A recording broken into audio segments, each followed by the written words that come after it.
Volví a casa y escuché risas en el salón. Mi hijo estaba llevando a alguien a ver la casa. Voy a venderla, mamá.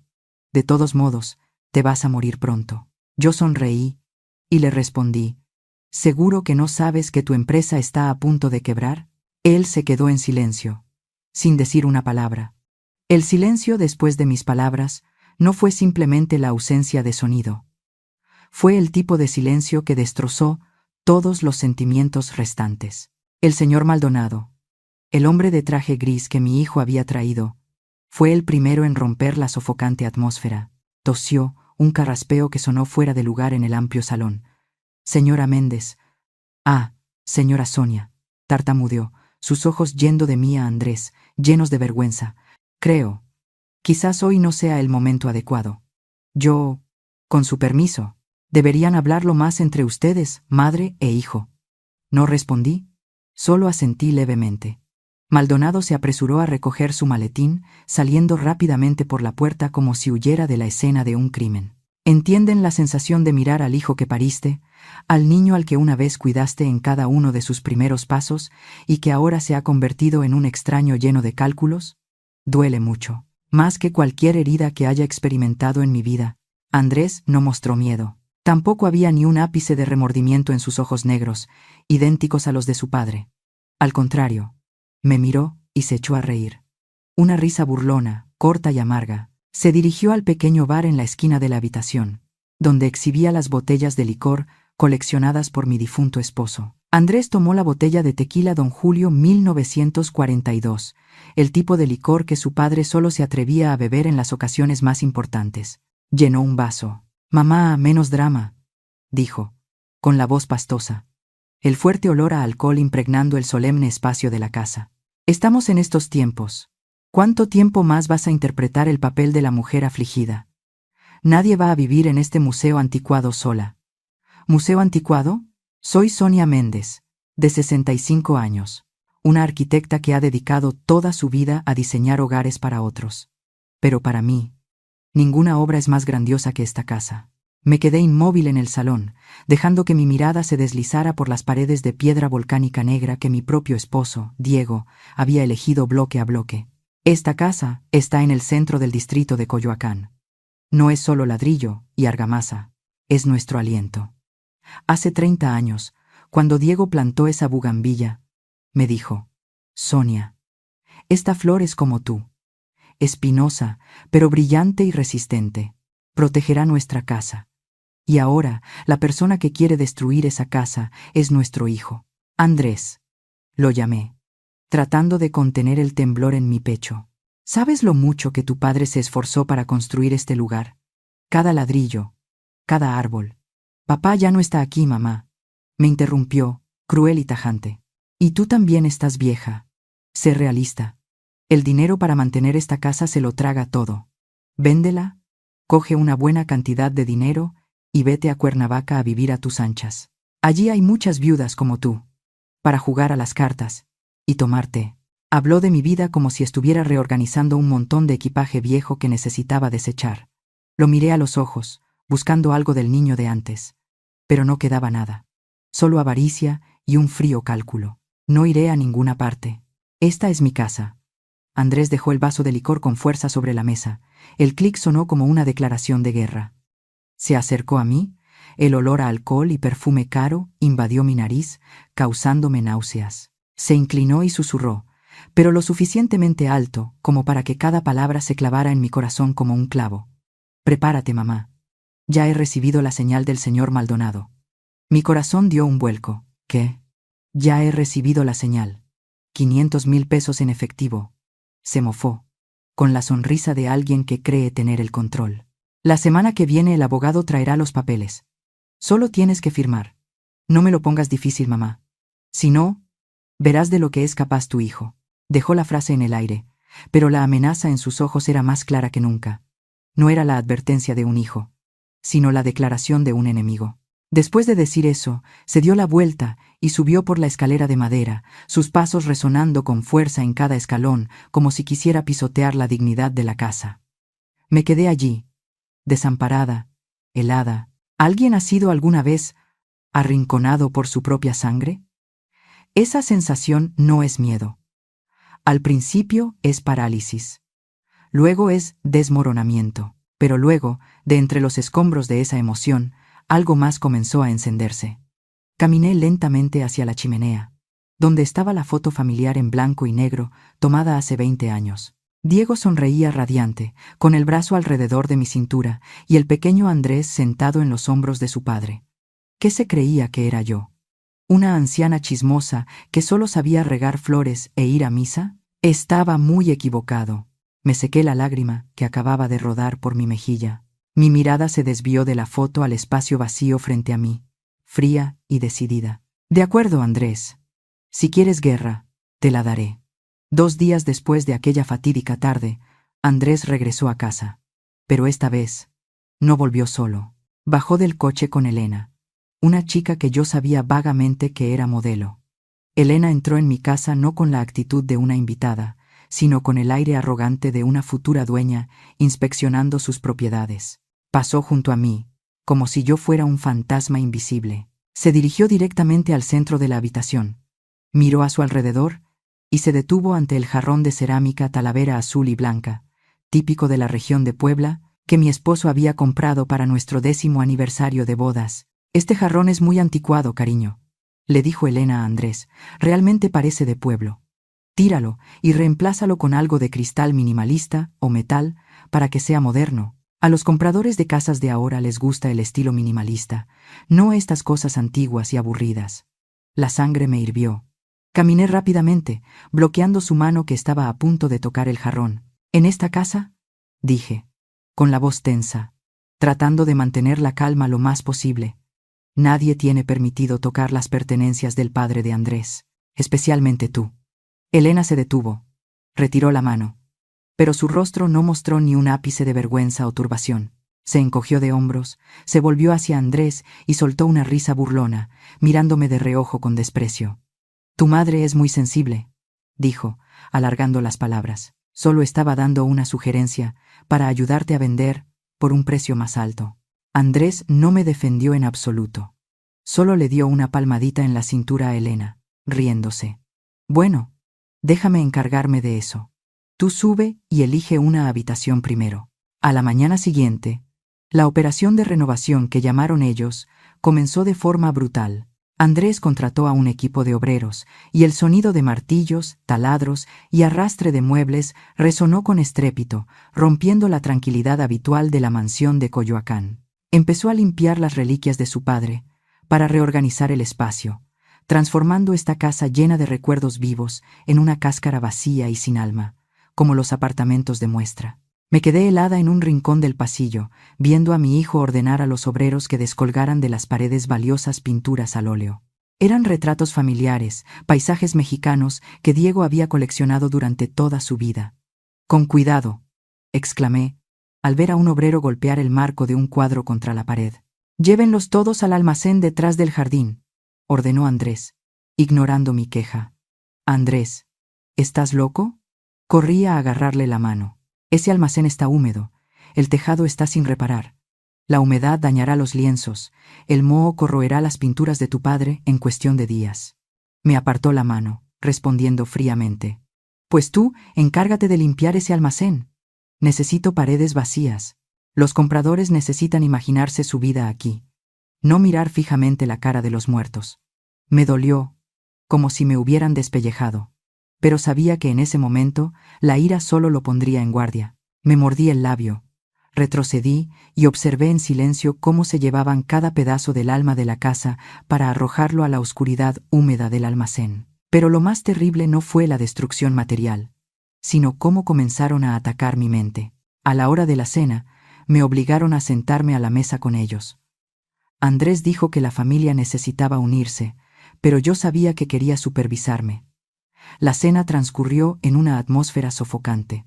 Elena ocupó el lugar de cabecera que era de mi marido, y Andrés se sentó enfrente. «Mamá», comenzó Andrés, con un tono falsamente preocupado. «¿Dónde están tus gafas de lectura? ¿Por qué sigues entrecerrando los ojos?». Me palpé el bolsillo de la chaqueta, donde siempre las llevaba, vacío, claramente. Antes de sentarme a la mesa, las había dejado justo al lado de mi plato. Las acabo de dejar aquí, murmuré, comenzando a buscar nerviosamente alrededor de mi asiento. Otra vez se te olvidó. Elena chasqueó la lengua, sacudiendo la cabeza con fastidio. Por la tarde la vi dejarlas olvidadas en el baño de la planta baja, creo. Imposible, repliqué. No he bajado a la planta baja en toda la tarde. Andrés se levantó y se dirigió a la nevera en la esquina de la cocina. Abrió la puerta del frigorífico y sacó mis gafas de lectura del compartimento de la nevera, dejándolas caer con un clac sobre la mesa frente a mí. Mamá, dejaste las gafas en la nevera, dijo, mirándome con una falsa compasión. ¿Lo ves? Tu memoria está fatal. Ya estás confundiendo todo. Miré las gafas heladas sobre la mesa. Un escalofrío me recorrió la espalda. Nunca, absolutamente nunca, haría algo tan estúpido. Ellos las habían escondido. Miré los dos rostros jóvenes frente a mí. Un hijo que había criado y una extraña. Estaban coordinando perfectamente, uno lanzando y el otro atrapando, tejiendo una red invisible que me oprimía. No solo querían vender la casa, estaban tratando de construir un historial médico para mí. Querían demostrar que yo era una anciana incapacitada, senil, incapaz de tomar decisiones por mí misma. Quizás tengan razón.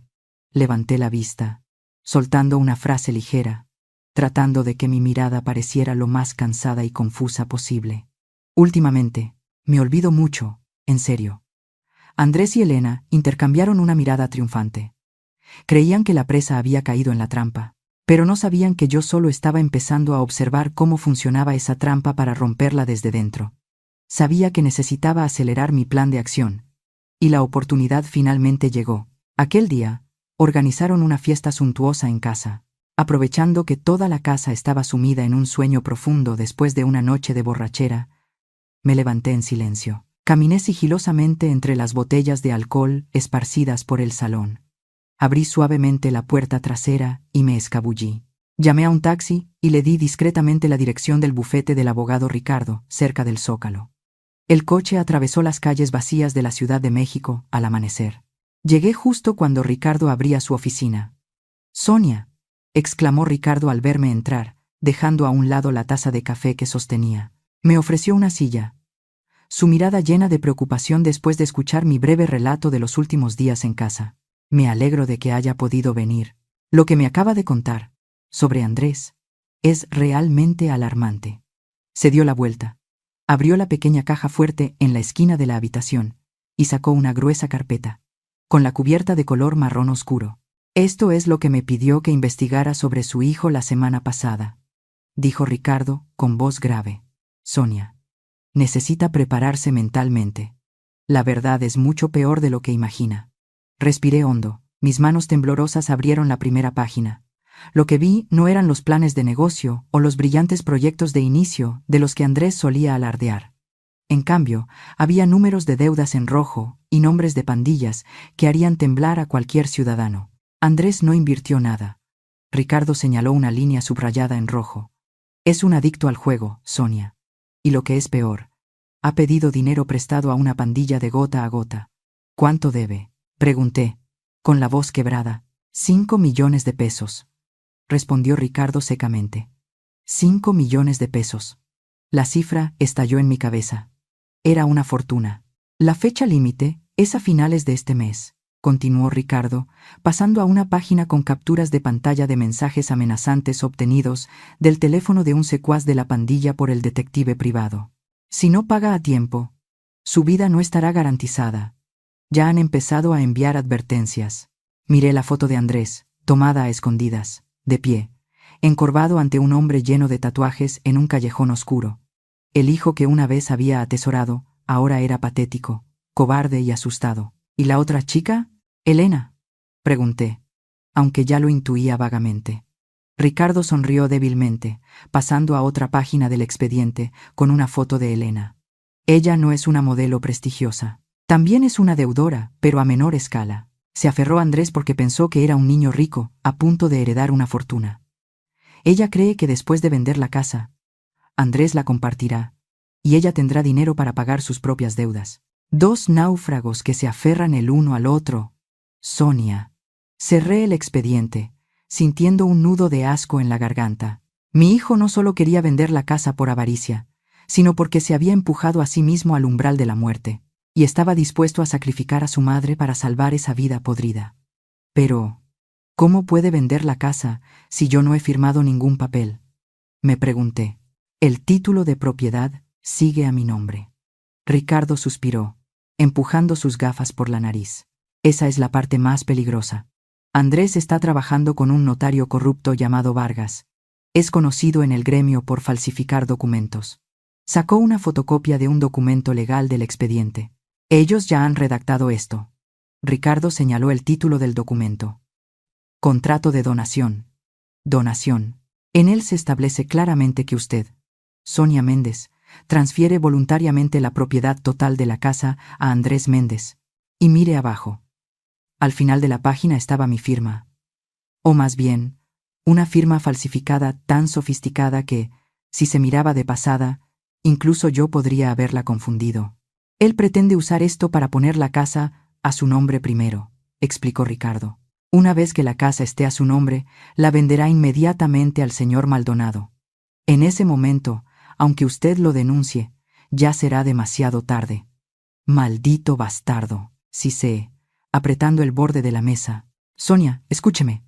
Ricardo se inclinó hacia adelante tomando mi mano, con voz suplicante. Tenemos suficientes pruebas aquí. Papeles de deuda, expedientes falsificados. Le sugiero que denuncie a la policía inmediatamente. Podemos arrestar a Andrés y a ese notario hoy mismo. No lo dude más, es demasiado peligroso para usted. Miré directamente a los ojos de mi viejo amigo, luego negué, con la cabeza lenta pero firmemente. No, Ricardo. No llamaremos a la policía ahora. ¿Se ha vuelto loca? Ricardo abrió los ojos de par en par. Está a punto de venderla. Si llamamos a la policía ahora, dije, con voz extrañamente tranquila. ¿Será arrestado? Sí. Pero los acreedores de Gota a Gota no lo soltarán. La casa será sellada para investigación, incluso podrían incendiarla para intimidar. Y lo que es más importante, Andrés nunca aprenderá ninguna lección. Creerá que solo tuvo mala suerte. Me levanté, sosteniendo la carpeta firmemente contra mi pecho. Quiero que caiga, Ricardo. Que caiga muy fuerte. Tan fuerte que sus huesos se disuelvan, sus sueños se hagan añicos. Tan fuerte que nunca más se atreva a levantarse para hacer el mal en su vida. ¿Qué piensa hacer?, preguntó Ricardo, con una mezcla de recelo y curiosidad. Jugaré con sus reglas. Sonreí fríamente. Al regresar a casa del despacho de Ricardo, cuando entré al salón y vi a Elena desmontando los últimos candelabros de bronce antiguos para reemplazarlos con luces LED modernas, no corrí a detenerla ni a regañarla como de costumbre. Simplemente me quedé allí, mirándola con una mirada lánguida y sin vida, y luego solté un suspiro profundo y melancólico. Bueno, como quieran, dije, con voz débil y temblorosa. Estoy cansada. Ya no tengo fuerzas para conservar estas cosas viejas. Elena se quedó paralizada.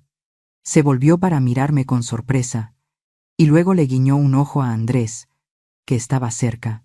Los dos intercambiaron una mirada significativa, como si se hubieran quitado un peso enorme de encima. A la hora del almuerzo, comencé mi verdadera actuación. Sentada a la mesa, miré fijamente a Andrés durante mucho tiempo, con los ojos entrecerrados con una expresión vaga, y de repente sonreí, una sonrisa ingenua y patética. Diego. Lo llamé por el nombre de mi marido. ¿Has vuelto temprano hoy? ¿Cómo va la obra? Andrés se quedó paralizado, la cuchara de sopa suspendida en el aire. Frunció el ceño, con voz áspera. Mamá, soy Andrés. Ah, Andrés, murmuré, bajando la vista al tazón de sopa, con la mano temblorosa sosteniendo la cuchara, derramando sopa intencionadamente sobre el mantel. Lo siento, pensé. ¿Qué día es hoy, hijo? Miércoles, mamá, respondió secamente, con la impaciencia claramente visible en su rostro. 5 minutos después, volví a levantar la vista, con una mirada confusa. Andrés, ¿qué día es hoy, hijo? Elena se cubrió la boca y rió entre dientes, una risa clara, pero llena de una maliciosa satisfacción. Le dio un codazo a Andrés bajo la mesa.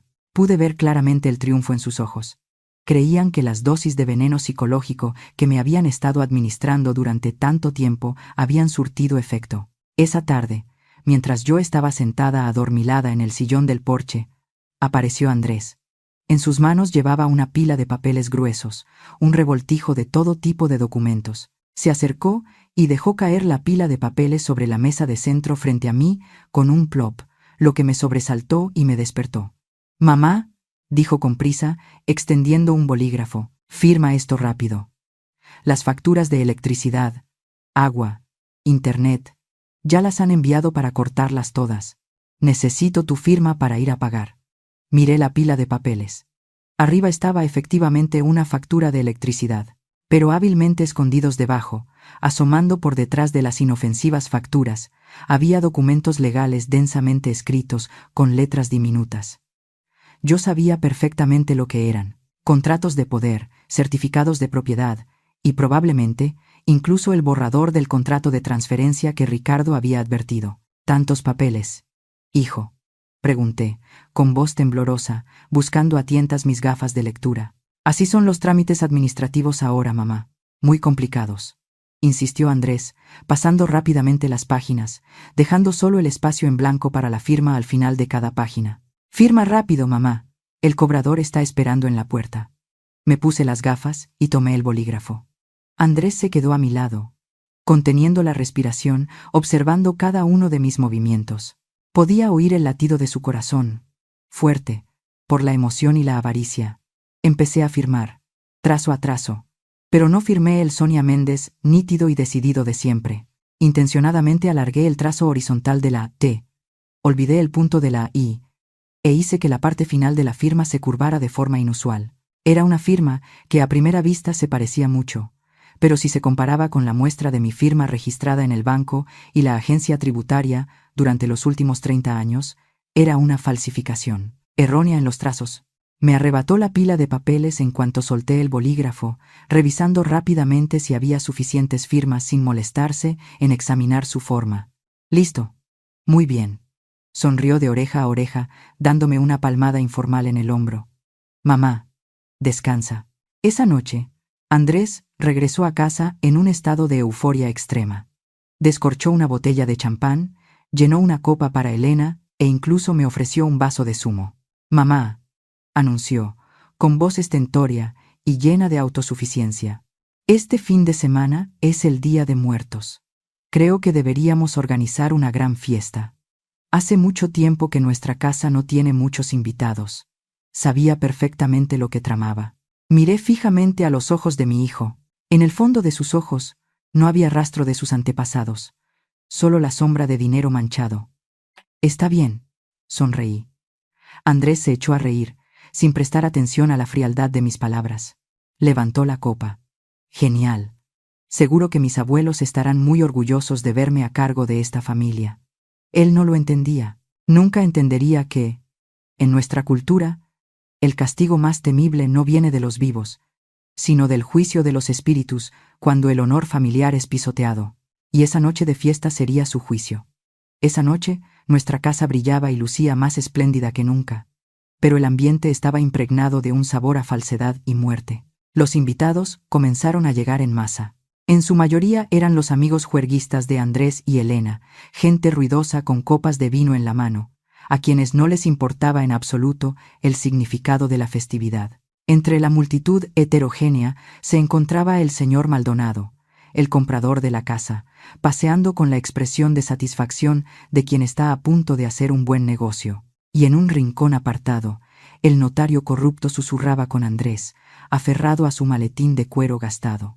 Yo también había arreglado discretamente para que Ricardo estuviera presente en la fiesta. Andrés iba vestido inusualmente elegante esa noche.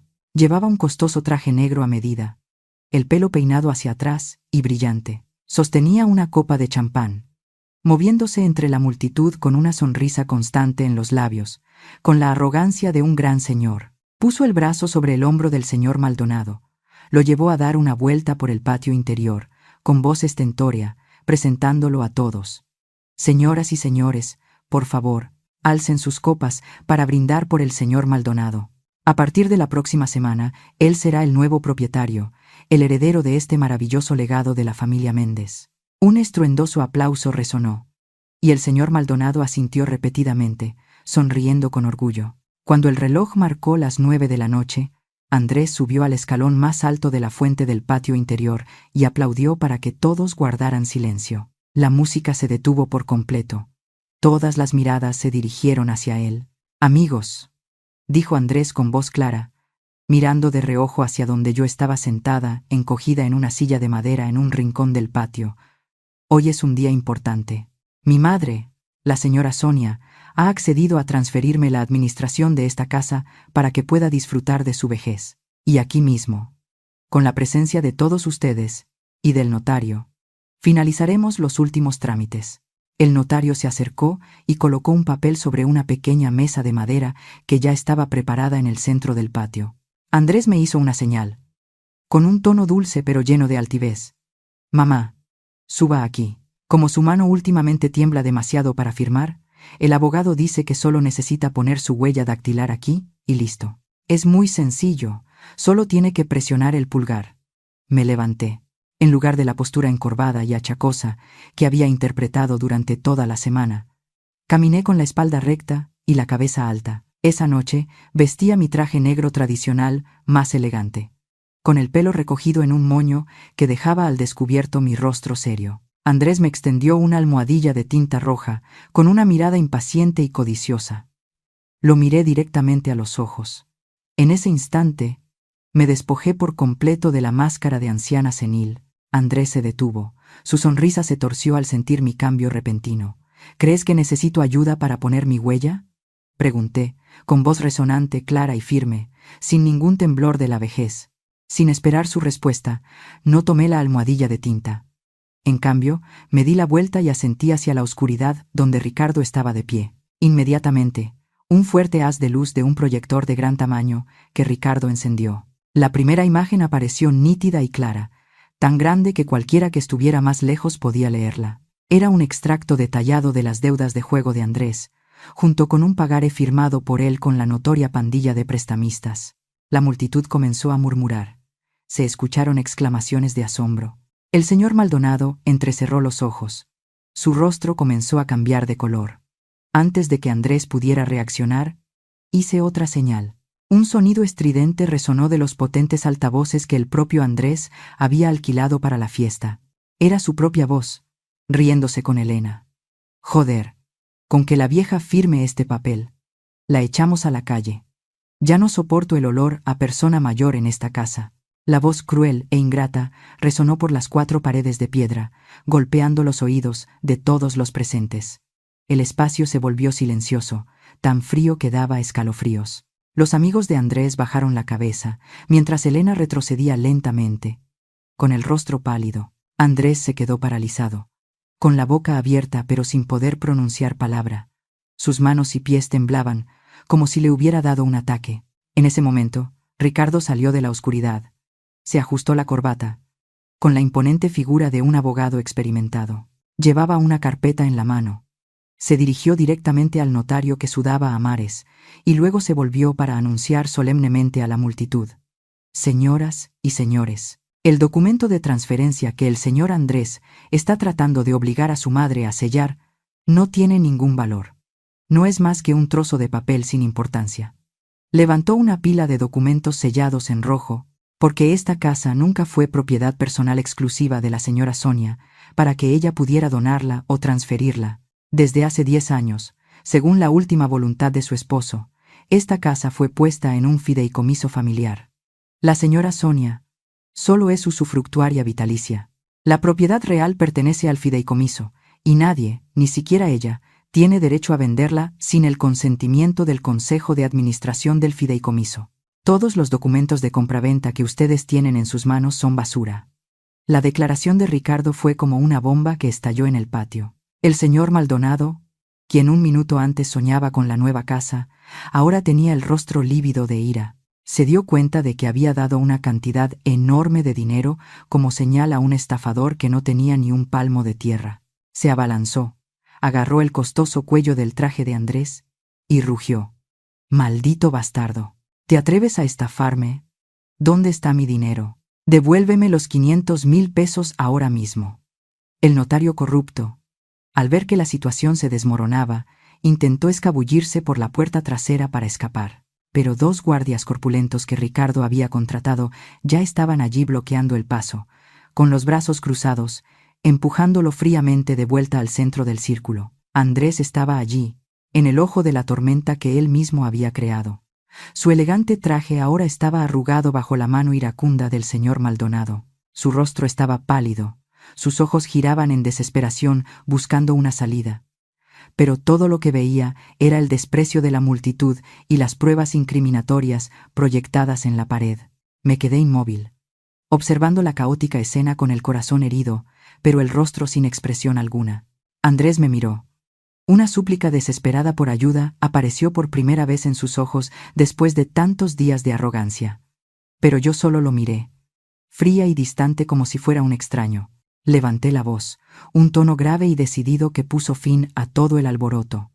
La fiesta ha terminado. El rugido de los motores de los coches y el caos de los pasos se fueron apagando, dejando el patio interior en un silencio mortal y helado. Los invitados que Andrés había convocado para presenciar su momento de gloria huyeron en desbandada, como abejas cuyo panal ha sido destrozado, en cuanto la verdad salió a la luz. Murmuraban, señalaban, y la mirada hacia mi hijo ya no era de falsa admiración, sino de puro desprecio hacia un estafador desenmascarado. El señor Maldonado fue el último en irse, pero no lo hizo en silencio. Con el rostro rojo de ira, se abalanzó sobre el cuello de la arrugada chaqueta de Andrés. Acercó su cara a la suya y le gritó, salpicándole la saliva por la incontrolable furia. «Escúchame bien, mocoso. No me importa de dónde saques el dinero, pero si mañana por la mañana no veo los 500,000 pesos de la señal en mi cuenta, iré directamente a la comisaría de policía criminal. El delito de estafa por esta cantidad es suficiente para que te pudras en la cárcel. ¿Entiendes?». Empujó a Andrés con fuerza, haciéndolo caer de bruces sobre el suelo de baldosas, y luego se dio la vuelta refunfuñando y se fue. El espléndido patio interior de hace un momento ahora parecía un campo de batalla desolado. Entre los escombros, solo quedaban 4 personas: yo, Andrés, Elena y el abogado Ricardo. Vi a Elena acurrucada en un rincón del pasillo, sus ojos girando sin cesar, llenos de cálculo. Miró a Andrés, que se levantaba torpemente del suelo, y luego nos miró a mí y a Ricardo con miedo. Comprendió que el barco se estaba hundiendo, y las ratas siempre saben cómo abandonar el barco primero. Aprovechando que Andrés estaba con la cabeza entre las manos, presa del pánico, Elena se retiró sigilosamente hacia su dormitorio. Apenas unos minutos después, salió, con su bolso de marca abultado al hombro. Caminó muy rápido hacia la puerta trasera que daba al callejón. Andrés levantó la cabeza, justo a tiempo para ver la figura familiar que se alejaba a toda prisa. «Elena», llamó, con voz ronca y desesperada. «Elena, ¿a dónde vas? No te vayas, ayúdame». La chica a la que una vez quiso ofrecerle toda su fortuna no se volvió ni una sola vez. Aceleró el paso, el taconeo de sus zapatos resonó, y luego desapareció tras la puerta de hierro. Yo sabía lo que contenía ese bolso: el reloj Rolex de Andrés, el collar de oro de mi marido que él había robado, y cualquier cosa de valor que ella pudiera haber saqueado en unos pocos minutos.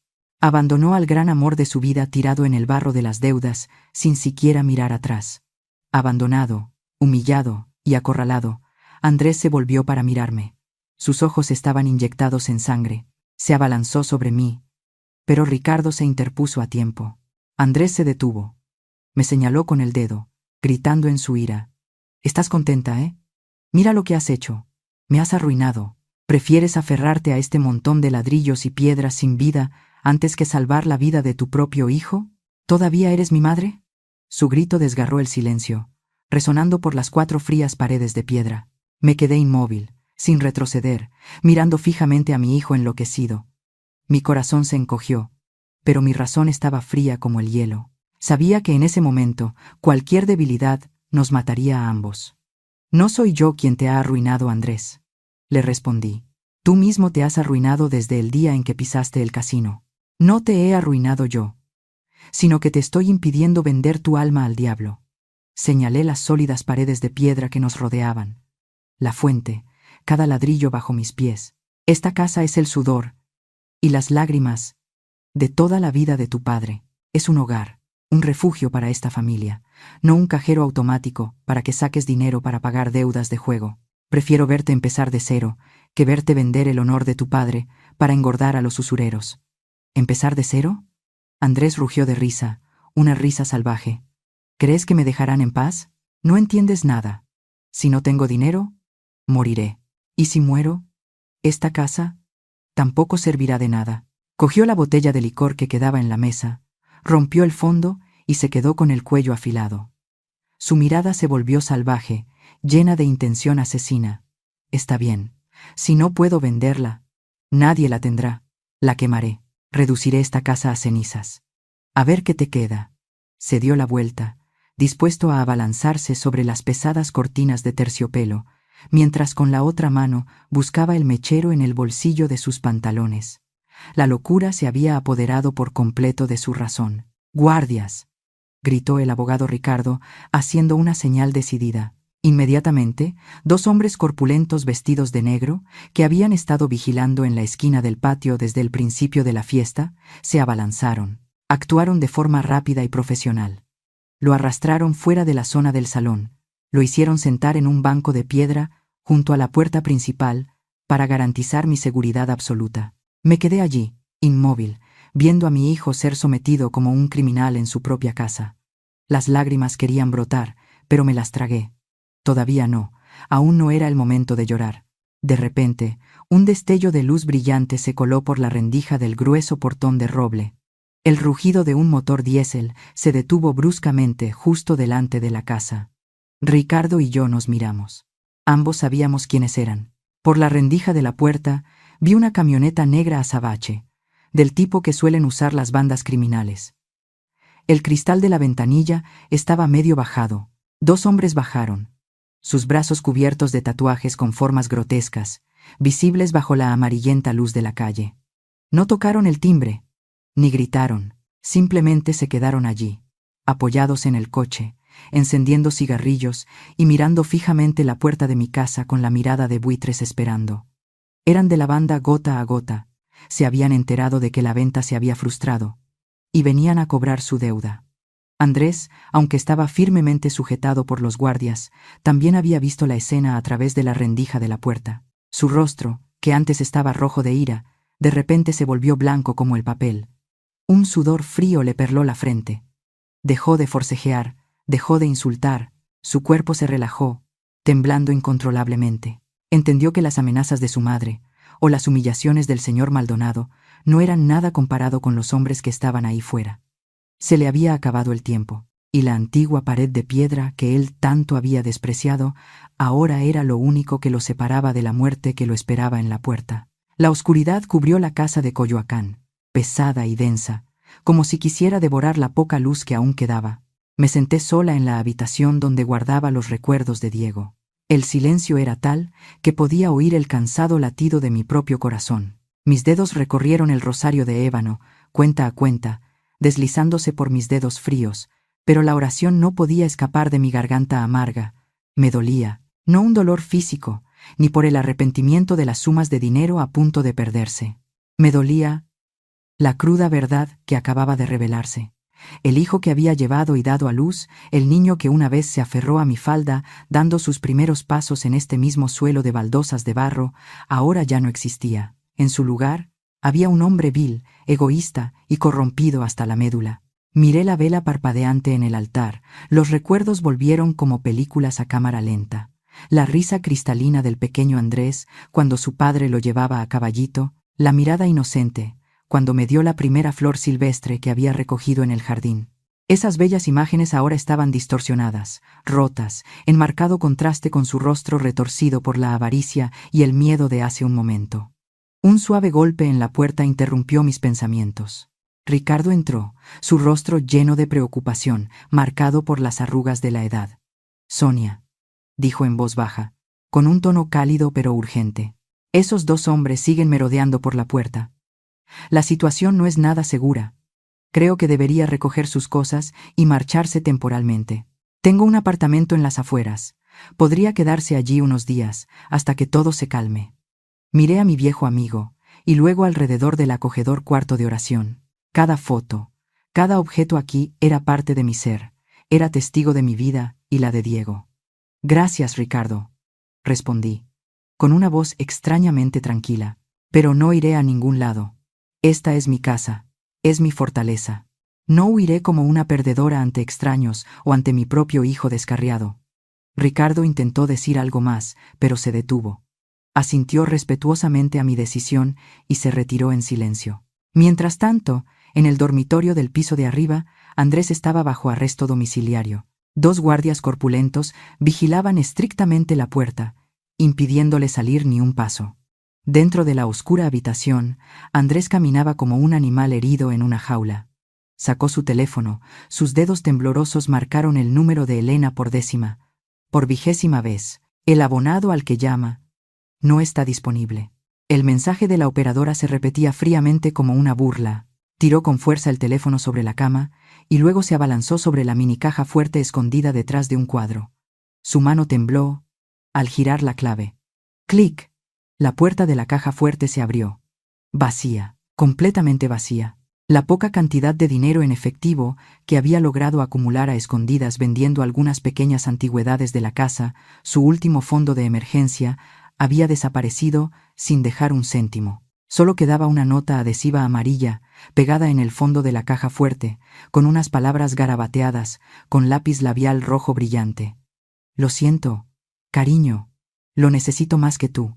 Andrés se desplomó en el frío suelo. La traición de Elena fue el golpe final, más cruel y definitivo que cualquier regaño. En la oscura soledad, por primera vez, Andrés se dio cuenta amargamente de la cruel verdad. Sin dinero, ni la ilusión de la fama. Él no era nada. Solo era un cascarón vacío, sin valor. En la planta baja, me levanté de la silla de oración. No podía seguir sentada lamentándome. Soy una madre, y por muy mal que esté mi hijo, no puedo quedarme de brazos cruzados viéndolo morir, pero salvarlo no significa tolerar sus acciones. Salí al salón, donde Ricardo estaba revisando papeles. Ricardo, lo llamé, con voz firme. Contacte al señor Maldonado ahora mismo. Dígale que acepto devolverle la totalidad de la señal de 500,000 pesos. Ricardo levantó la vista de golpe, sumamente sorprendido. Sonia, ¿de dónde sacará una cantidad tan grande? Es su dinero para la vejez. Usaré mi fondo personal de jubilación, respondí sin dudar. Haga la transferencia de inmediato, pero con una condición. Él debe retirar la denuncia, comprometiéndose a no llevar a Andrés a juicio penal por estafa. Quiero que el expediente legal de mi hijo esté limpio.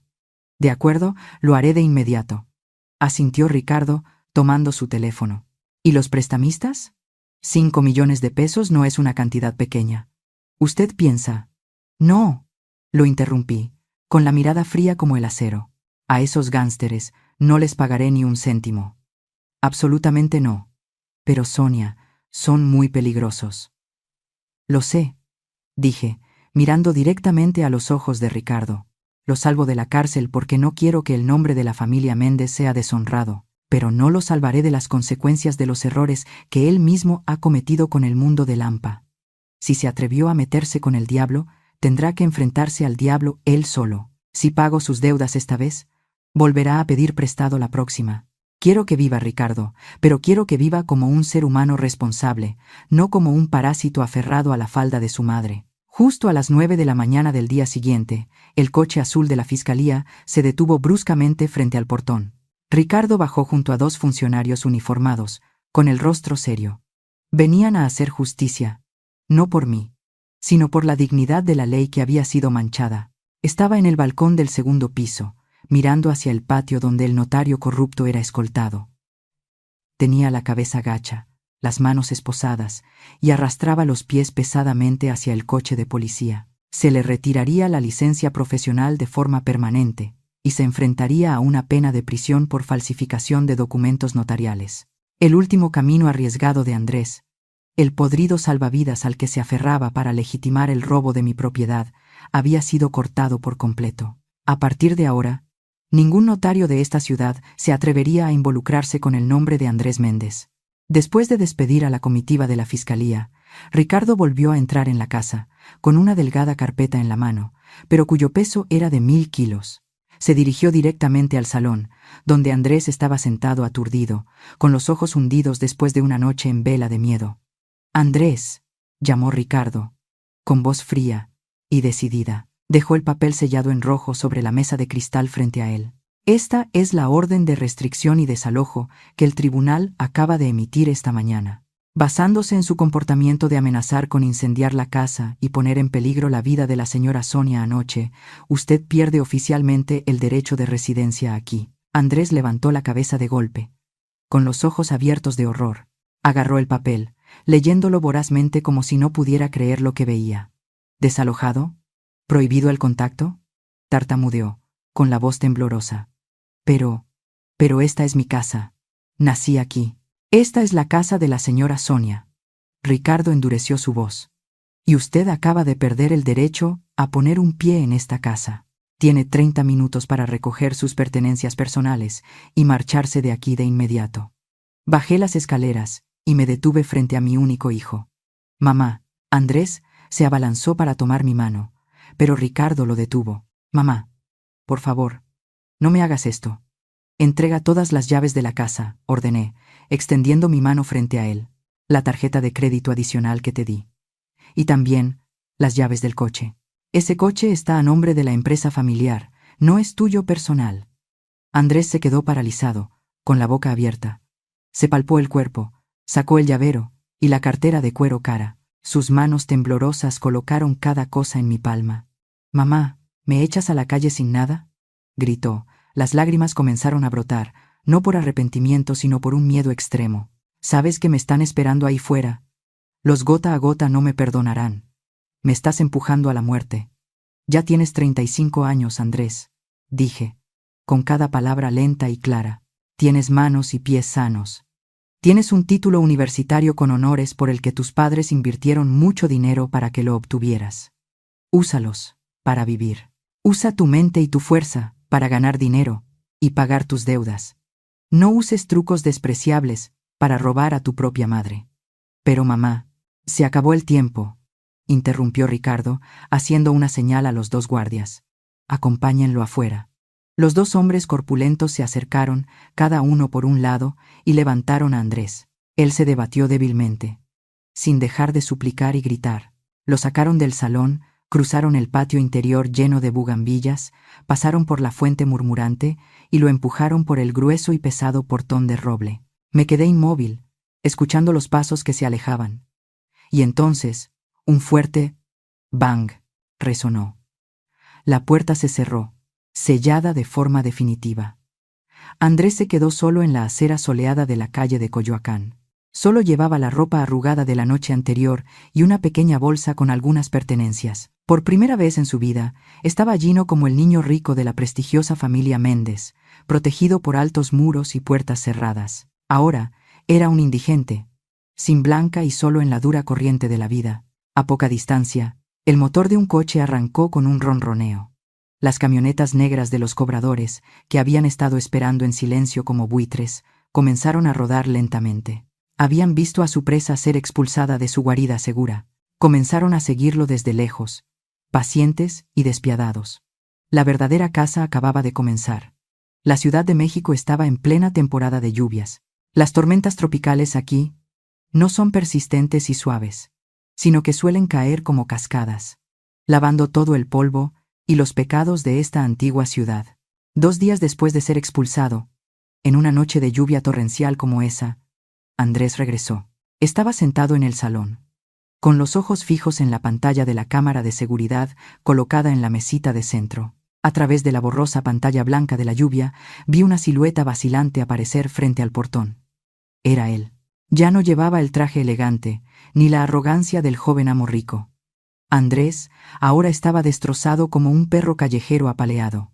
Su ropa estaba hecha jirones, cubierta de barro. Bajo la amarillenta luz de la calle que se filtraba a través de la lluvia, vi claramente su rostro hinchado, amoratado, un ojo incapaz de abrirse. Eran las huellas de los puñetazos, la advertencia brutal de los cobradores de gota a gota. No se atrevió a tocar el timbre, tampoco se atrevió a golpear la puerta y gritar como otras veces. Simplemente se arrodilló en silencio ante el grueso portón de roble, ahora cerrado con llave. Sus rodillas se hundieron en el charco de barro helado, su cabeza caía sobre su pecho, todo su cuerpo temblaba a sacudidas bajo la lluvia torrencial. Esa imagen me saló el corazón. Me llevé la mano a la boca para ahogar un sollozo. Hiciese lo que hiciese, seguía siendo parte de mí. Respiré hondo, conteniendo las lágrimas que amenazaban con brotar. Luego tomé el teléfono y marqué el número de Ricardo. Mis manos temblaban tanto que casi se me cae el aparato. «Ricardo», dije, con la voz quebrada por la emoción. «Ha vuelto. Prepara el plan B de inmediato». 5 minutos después, me puse mi impermeable negro, cogí mi paraguas de mango largo y salí al patio. Abrí la pequeña puerta lateral. El chirrido oxidado de las bisagras se ahogó en el estruendo de la lluvia. Salí a la acera, paraguas en mano, y miré a mi hijo arrodillado a mis pies. La lluvia me golpeaba la cara, escociéndome. Andrés me miró. Sus ojos hinchados brillaban con una súplica extrema, la mirada de alguien que ha llegado al final del camino. Intentó extenderme la mano para agarrar el dobladillo de mi ropa, pero se retractó, quizás por vergüenza, quizás por miedo. No me agaché para ayudarlo a levantarse, no lo abracé ni lo consolé como cuando era pequeño. En cambio, saqué de mi bolsillo un sobre de plástico grueso, impermeable, y lo lancé directamente al charco de barro frente a él. El sobre cayó con un chapoteo, salpicando agua en su rostro magullado. «Tómalo», ordené, mi voz fría mezclada con el retumbar del trueno. Andrés temblorosamente recogió el sobre. Sus manos sucias de barro mancharon la capa de plástico transparente. Lo abrió. Dentro había lo que en ese momento decidía su vida. Un billete de autobús de clase económica, solo de ida a Chiapas, con salida al amanecer de hoy. Un trozo de papel, con una dirección garabateada. Y una pila de billetes de baja denominación, apenas suficientes para comer frugalmente durante los 3 días de viaje. «Mamá», susurró, con voz ronca. «¿Chiapas? Pero, ¿qué voy a hacer allí, aquí? Eres una presa fácil para los gánsteres. Te harán pedazos para cobrar la deuda», dije, mirándolo directamente a los ojos, con una mirada más severa que nunca. «Pero en Chiapas, eres un desconocido. Me he puesto en contacto con el señor Ernesto, el dueño de una gran plantación de café orgánico en la región. Él necesita gente para cargar, cavar la tierra, hacer los trabajos más duros que nadie quiere hacer. Salario bajo, trabajo pesado, sin aire acondicionado, sin buen vino, sin mujeres hermosas». Hice una pausa para que mis palabras penetraran en su aturdida mente. «Si quieres vivir, vete ahora mismo a la estación de autobuses del sur. He arreglado con Ricardo que use sus contactos para borrar tus huellas en la estación, para que los acreedores no puedan encontrarte en esa región montañosa. Pero debes recordar esto, yo no pago tus deudas. Tienes que trabajar tú mismo, ganar cada peso con el sudor de tu propia frente, para enviarme el dinero poco a poco, para pagar la deuda. Yo negociaré con ellos para pagar el capital por ti para salvar tu vida, pero tú me debes esta deuda de honor». Andrés apretó el sobre en sus manos. La lluvia le corría por la cara mezclada con lágrimas calientes. Me miró profundamente a los ojos. Esta vez, ya no vio a la madre amable, débil o que lo consentía incondicionalmente. Vio la imagen de su padre. El hombre fuerte que había construido todo su patrimonio desde cero, reflejada en los ojos severos de su madre. Vio amor, pero era el tipo de amor doloroso que obliga a cortar la carne podrida para salvar el resto del cuerpo. Lo entendió. Comprendió que este era el último salvavidas, el único camino de vida que su madre había canjeado por él con todo el honor y la reputación que le quedaban. Andrés asintió. El asentimiento más fuerte y decidido que le había visto en años. Apoyó las manos en el suelo, se levantó con dificultad, tambaleándose por el agotamiento, pero sus pies ya empezaban a afirmarse. Ya no pronunció palabras vacías de agradecimiento. Simplemente me hizo una profunda reverencia.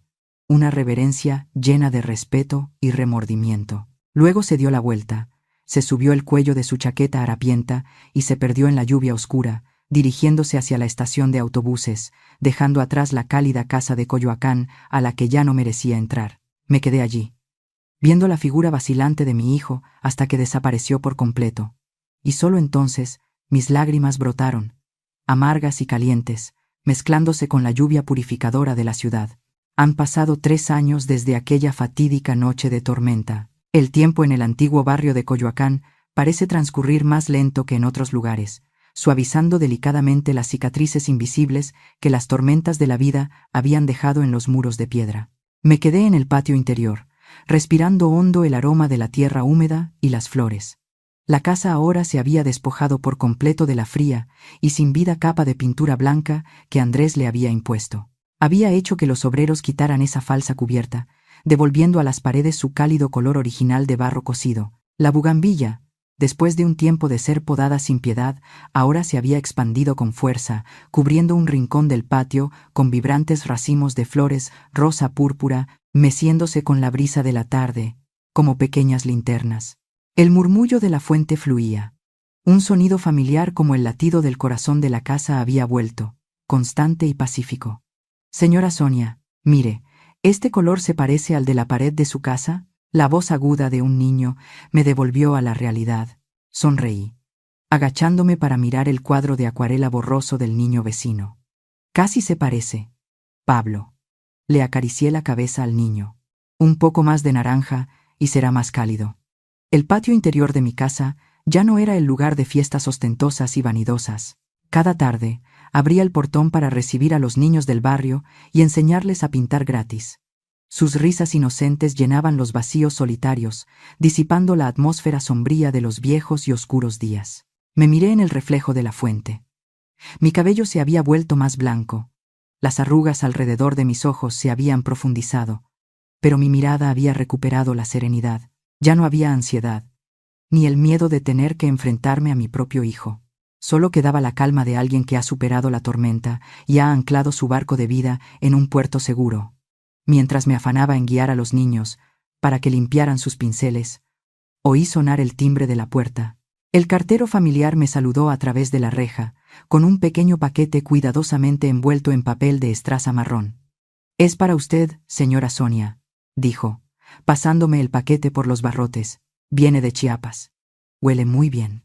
Mi corazón dio un vuelco, una sensación de emoción se coló en mi pecho que hacía mucho tiempo que no sentía. Con manos temblorosas, tomé el paquete. Sellos postales del sur pegados por todas partes en la caja, la dirección del remitente escrita con esmero, pero aún con el trazo áspero familiar. Andrés Méndez. Dejé que los niños se fueran temprano, luego me senté en la silla de ébano familiar junto a la fuente. Mis manos acariciaban el paquete, inhalando el penetrante aroma característico que emanaba del interior. Era el olor a café tostado, a tierra roja, a sol y viento de la meseta.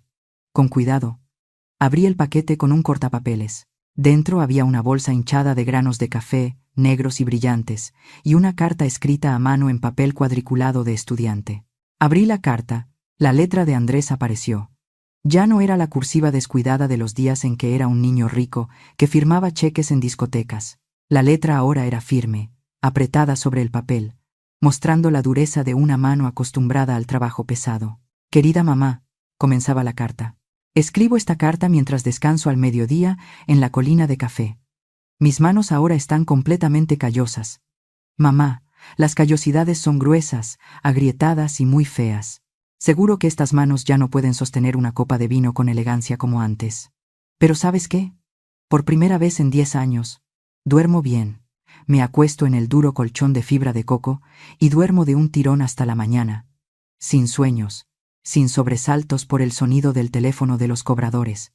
Me llevé la mano a la cara para secarme la lágrima que acababa de rodar por mi mejilla. La semana pasada, el señor Ernesto me llamó a su oficina. Después de 3 años cargando, cavando la tierra y secando los granos, ha decidido ascenderme a gerente de almacén. Dice que soy la persona más trabajadora y honesta de aquí. ¿Honesto? ¿Puedes creerlo? Un estafador como yo es elogiado por ser honesto. Te adjunto en este paquete el primer dinero que he ahorrado de mi salario de gerente. No es mucho. Solo un grano de arena comparado con lo que he destruido. Pero esta es la deuda de honor que te pago. Todavía no me atrevo a volver, mamá. Me miro al espejo y todavía siento que no soy digno de estar frente al altar de papá. Pero quiero que sepas que estoy viviendo, realmente viviendo, no solo sobreviviendo como antes. Doblé la carta y la apreté contra mi pecho. Cada palabra suya era como una medicina que curaba las heridas de mi corazón que pensé que me llevaría a la tumba. Me levanté, llevé la bolsa de granos de café a la cocina. Vertí los granos marrones y brillantes en la moledora. El zumbido de la máquina, triturando los granos de café duros para liberar el aroma más fuerte y seductor. Preparé una taza de café negro caliente, sin azúcar, exactamente como Diego solía beberlo. Llevando la taza de café al patio interior, miré el cielo azul de México sin una sola nube. El sol de la tarde, dorado y radiante, cubría la casa con un halo brillante. Levanté la taza de café en alto, dirigiéndola hacia el espacio indefinido, donde creía que mi marido me observaba. «Lo hicimos, Diego», susurré, con la voz ahogada pero llena de orgullo. «Se ha convertido en un hombre. No con dinero ni fama, sino con el trabajo de sus propias manos». Tomé un sorbo de café. El sabor amargo se extendió por mi lengua, pero el regusto era extrañamente dulce y profundo. Era el sabor de la madurez, del arrepentimiento y del renacimiento. Me senté allí, contemplando serenamente mi sólida casa. Estas paredes de piedra habían sido testigos de la partida de Diego, la traición de Andrés, y ahora el renacimiento de toda una familia. La tormenta había pasado, llevándose lo falso y lo débil, dejando solo lo más auténtico y resistente. Sabía que, un día no muy lejano, aquel portón de roble se abriría de nuevo, y mi verdadero hijo regresaría a casa. Pero hasta entonces, yo estaría aquí, manteniendo el fuego en la chimenea siempre cálido y la bugambilla siempre radiante, como una promesa de un refugio de paz eterna. Y así pasó el tiempo. Han transcurrido 5 años desde el día en que cerré el portón de roble a Andrés. Las cartas seguían llegando puntualmente cada mes, acompañadas de sumas de dinero que aumentaban progresivamente. Pero las palabras escritas en el papel, por muy sinceras que fueran, no podían calmar el anhelo de una madre por ver a su hijo en carne y hueso. Decidí ir a Chiapas. Sin avisar, el autobús de larga distancia me llevó lejos del ruido y la contaminación de la Ciudad de México, adentrándome en la majestuosa región montañosa del sur. Chiapas me recibió con el frío punzante de la niebla y el penetrante aroma de la tierra roja basáltica húmeda. El señor Ernesto, mi viejo amigo el dueño de la plantación, me recibió en la estación con su viejo jeep embarrado. «No lo reconocerá, Sonia».